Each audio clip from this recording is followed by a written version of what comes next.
அகர முதல எழுத்தெல்லாம் ஆதிபகவன் முதற்றே உலகு. அகர முதல எழுத்தெல்லாம் ஆதிபகவன் முதற்றே உலகு. அகர முதல எழுத்தெல்லாம் ஆதிபகவன் முதற்றே உலகு.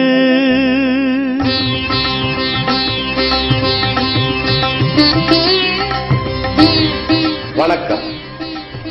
ரோசரி டிவி கம்யூனிகேஷன் சார்பில் பெங்களூரில் கவிதை திருவிழா என்ற சிறப்பு நிகழ்ச்சியை உங்களுக்கு வழங்குவதில் நாங்கள் மிகவும் பெருமைப்படுகிறோம்.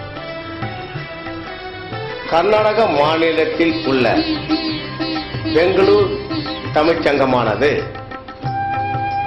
கர்நாடக மாநிலத்தில் வாழும் தமிழர்களுக்காகவும் அவர்கள் வாழ்வுரிமை, அவர்களுடைய வாழ்க்கை தரம், தமிழர்களுடைய கலாச்சாரம், தமிழர்களுடைய பண்பாடு ஆகியவற்றுக்காக அரும்பாடுபட்டு வருகிறது என்பதை அனைவரும் அறிவர். வணக்கம். எழுத்துக்கள் எல்லாம் அகரம் என்னும் ஒலி எழுத்தை முதலாக கொண்டுள்ளது. அதுபோல உயிர்கள் எல்லாம் ஆதியாகிய கடவுளை முதலாக கொண்டுள்ளது என்கிறார் ஐயன் வள்ளுவர் தனது முதற் குறளில். அதுபோல பெங்களூர் தமிழ்ச்சங்கத்தில் நடைபெறும் கவிதை திருவிழா நிகழ்ச்சியில் முதல் நிகழ்ச்சியை இப்பொழுது கண்டு கழியுங்கள்.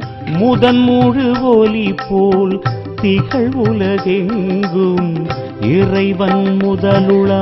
பெங்களூரில் கர்நாடக முதல்வர் மாண்புமிகு டாக்டர் PS எடியூரப்பா அவர்கள் தலைமையில் தமிழக முதல்வர் மாண்புமிகு டாக்டர் கலைஞர் அவர்களால் திறந்து வைக்கப்பட்ட ஐயன் வள்ளுவர் சிலைக்கு பெங்களூர் தமிழ்ச்சங்க தலைவர் மீனாட்சி சுந்தரம், செயலாளர் கோ தாமோதரன், முன்னாள் சென்னை மேயர் சா கணேசன், சென்னை தமிழ் எழுத்தாளர் கழக தலைவர் கவிக்கொண்டல் மா செங்குட்டுவன், இணைச் செயலாளர் கவிஞர் யுவராசா அமிர்தன், ஒருங்கிணைப்பாளர் தென்மொழி ஞான பண்டிதன், அமைப்பாளர் வா மலர் மன்னன் ஆகியோர் மாலை அணிவித்து மரியாதை செய்கிறார்கள்.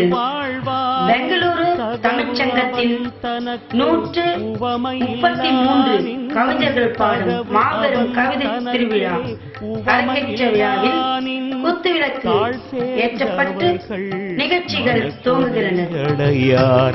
அகரம் எழுத்தின் முதன் முழு ஒலி போல் திகழ் உலகெங்கும் இறைவன் முதலுளா. பெங்களூர் தமிழ்ச்சங்கத்தில் நடைபெற்று வரும் மாபெரும் கவிதை திருவிழாவில் பங்கு பெற்ற கவிஞர்கள் திருவள்ளுவரை பற்றி பாடும் கவியரங்கம் 3 பகுதிகளாக பிரிக்கப்பட்டு, முதல் பகுதியில் கவிஞர் கருமலை தமிழாளன் தலைமையில் கவிஞர் தென்னவர் வெள்ளையம்பட்டி, கவிஞர் சுந்தரம், கவிஞர் கண்மணி தமிழாளன், பேராசிரியர் இரா மணியன், கவிஞர் விஜயதசமி, கவிஞர் ஓ தேனிரா பாண்டியன், கவிஞர் தமிழ் ஏந்தி பாவலர் தமிழன் முனைவர் ஆறுமுகம், கவிஞர் உசேன், கவிஞர் முருகையன் மற்றும் பல கவிஞர்கள் பாடும் கவிதை மழையில் இப்பொழுது நனையலாம். தகவு அவன் தனக்கே உவமையில்லானின், தகவு அவன் தனக்கே உவமையில்லானின், தாழ் சேர்ந்தவர்கள் மனக்குறையடையார். அகரம் எழுத்தின் முதன் முழு ஒலி போல் திகழ் உலகெங்கும் இறைவன் முதலுளா.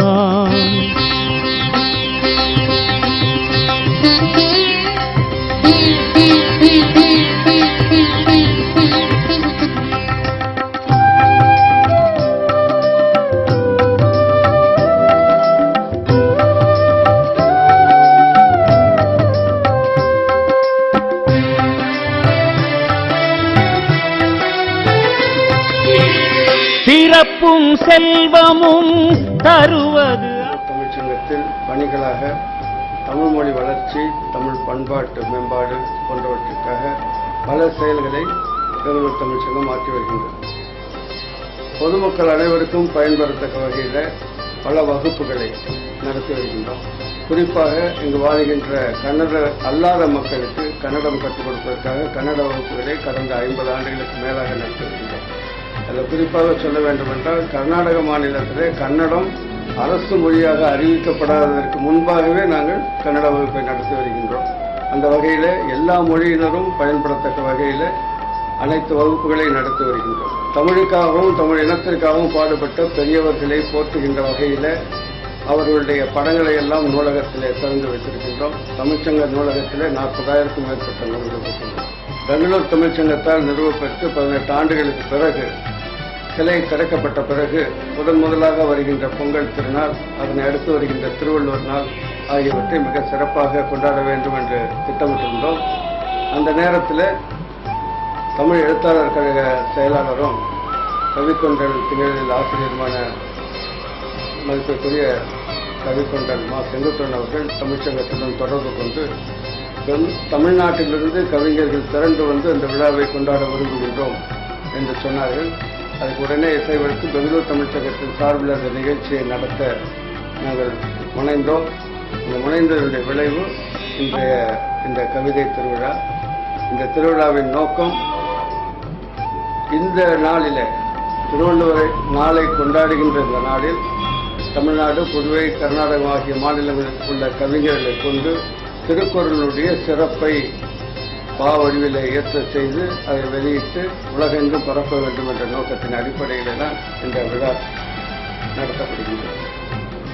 பெங்களூர் தமிழ்ச்சங்கத்தில் நடைபெற்ற பல்வேறு போட்டிகளில் பங்கேற்று வெற்றி பெற்ற மாணவ மாணவியர்களுக்கு பரிசளிப்பு விழா நடைபெற்று வருகிறது.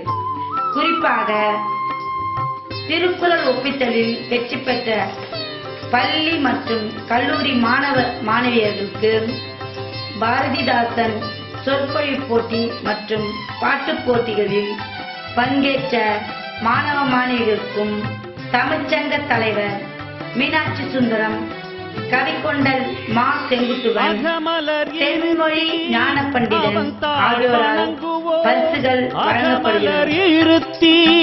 அவன் தாழ் வணங்குவோர் இக உலகிதனில் இனிது வாழ்வாரே, இக உலகிதனில் இனிது வாழ்வாரே. தகவு அவன் தனக்கே உவமையில்லானின், தகவு அவன் தனக்கே உவமையில்லானின். தாழ் சேர்ந்தவர்கள் மனக்குறையடையார். அகரம் எழுத்தின் முதன்முழு ஒலி போல் திகழ் உலகெங்கும் இறைவன். இரண்டாவது பகுதி கவியரங்கம்.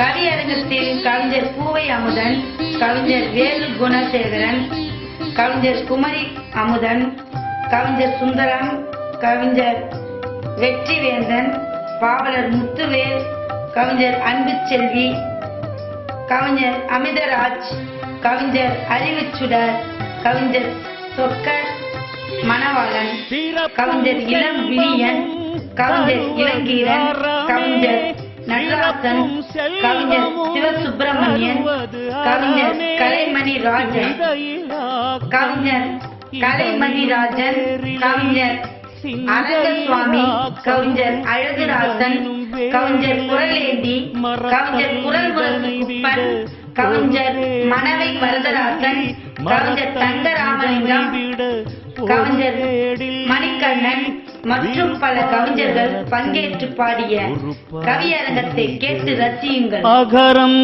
எழுத்தின் முதன்முழு ஒலி போல் திகழ் உலகெங்கும் இறைவன் முதலுளான்.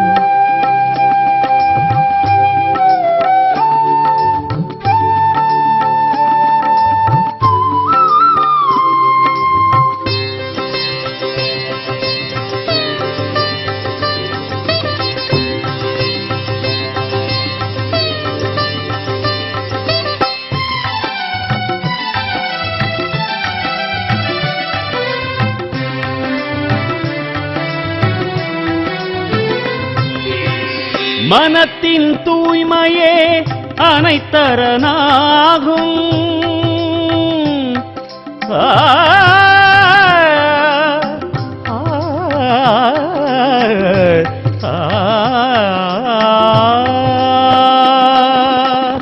மனத்தின் தூய்மையே அனைத்தரனாகும்.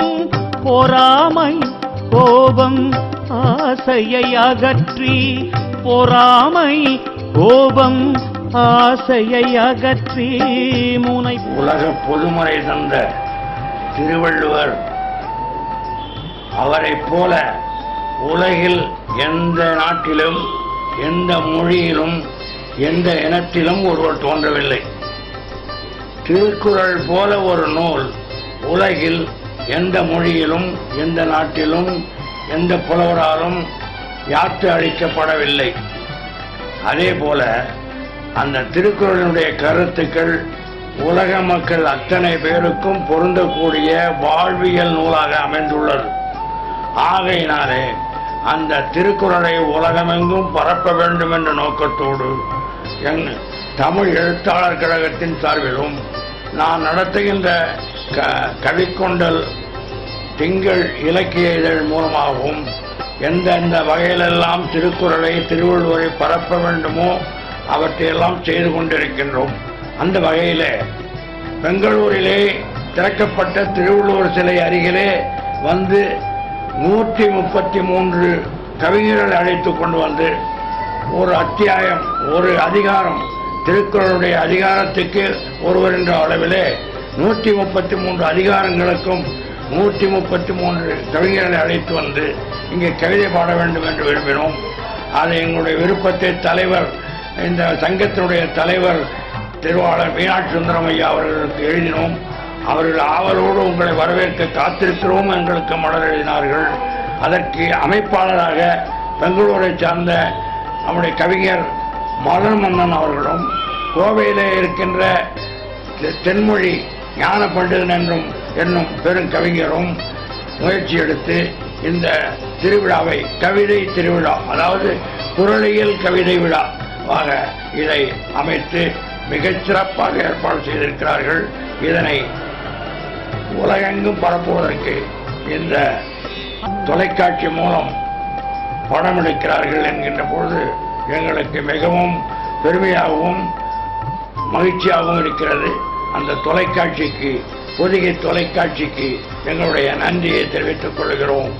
மூன்றாவது பகுதி கவியரங்கத்தில் கவிஞர் வண்ண பூங்கா பாசன், கவிஞர் ஜே சுந்தரன், கவிமாமணி பூங்குழலோன், கவிமாமணி பூங்கொடி, செங்கல்பட்டு திருக்குறள் மாமணி கவிஞர் ரூபி ரெஜினா, தர்மபுரி கவிஞர் தாரகேஸ்வரி, கவிஞர் சீனிவாசன், கவிஞர் மலரடியான், கவிஞர் நாகலிங்கம், கவிஞர் நம்பிக்கை நாகராஜன் உட்பட்ட ஏராளமான கவிஞர்கள் கவிப்பாடி பார்வையாளர்களை மகிழ்வித்தனர். தமிழகத்திலே இங்கே கர்நாடகத்திலும் இருக்கக்கூடிய தமிழர்கள் திருவள்ளுவரை பற்றிய ஒரு பெருமையை உணர்ந்து நீண்ட காலமாகவே வள்ளுவருக்கு பெருமை செய்து வருகிறார்கள்.